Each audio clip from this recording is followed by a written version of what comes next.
Hello and welcome to the State of the Union. I'm Stefan Grobe in Strasbourg. It's still July, but for European lawmakers it felt like back-to-school day. Following the European elections in June, the new and old members of the European Parliament gathered in Strasbourg for the first plenary session of the new legislative season. The 720-member chamber is the EU's only directly elected institution. It negotiates and adopts EU legislative proposals and approves the bloc's budget.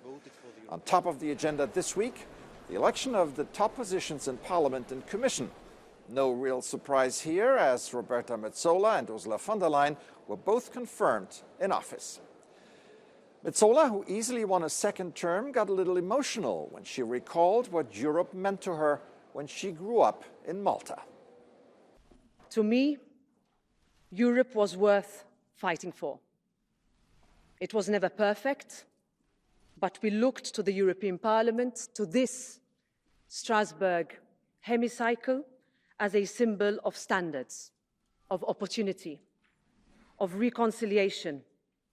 It was our guarantee of the rule of law, of equality, of democracy, of liberty, of prosperity. While all eyes were on Strasbourg this week, it was business as usual in Brussels. And for the EU Commission, it meant grappling with the drama of the presidential election in the United States. The attempted assassination of Donald Trump in Pennsylvania sent shockwaves through the corridors of power in Brussels. The EU's foreign policy chief reacted with condemnation and relief. Afortunadamente, el atentado contra Trump no ha sido lo que querían que fuera. Está vivo, gracias a Dios, y esperemos que la campaña se normalice y que los americanos decidan lo que crean oportuno. The assassination attempt, paired with the struggle inside the Democratic Party over whether President Joe Biden should drop out of the race, have dramatically upended the election campaign. At the Republican convention in Milwaukee this week, Trump was celebrated as a hero and a survivor of evil. Republicans are now more confident than ever before that they will win in November, even beat Biden in a landslide.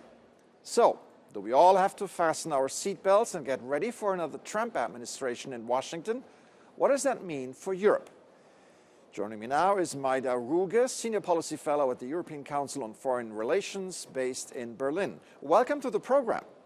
Thank you, Stefan. Thank you for having me. Following the assassination attempt, Trump and Biden have called for unity. How long can that moment last? Or is it already over? Well, the sort of unity that we're actually seeing is more in the Republican Party, I would say. I think Trump's call for unity is also a very subtle and intelligent tactics to reach out to either undecided or disgruntled Biden voters in the swing states.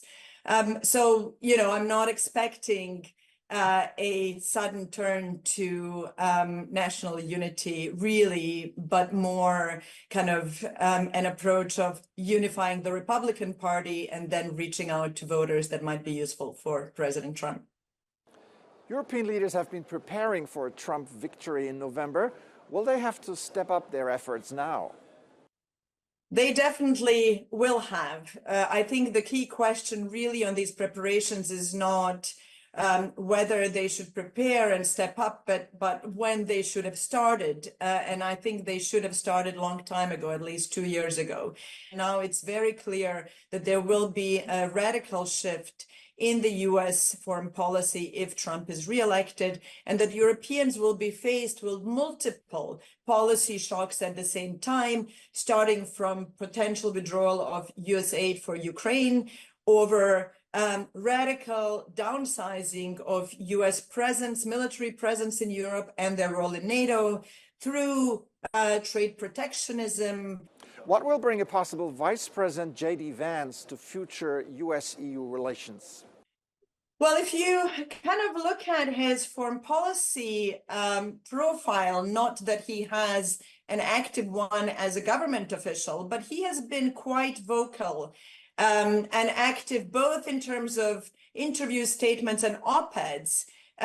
He is a big skeptic of US support for Ukraine. He thinks that the wealthy European nations, and he has singled out Germany many times, are the one who are responsible for really financing and paying for this war. He is kind of a restrainer in heart, but in fact, on foreign policy, a big prioritizer of China and Taiwan.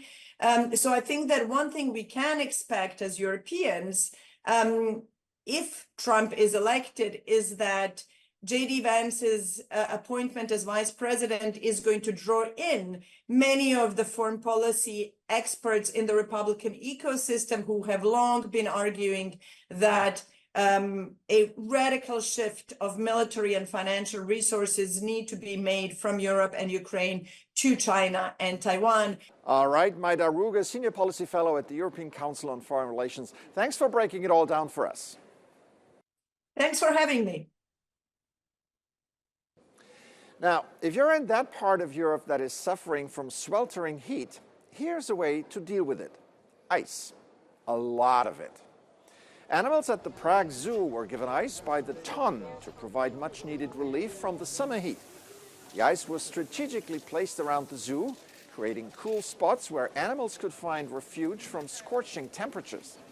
This was particularly welcomed by animals like polar bears, whose natural habitat is cold all the time.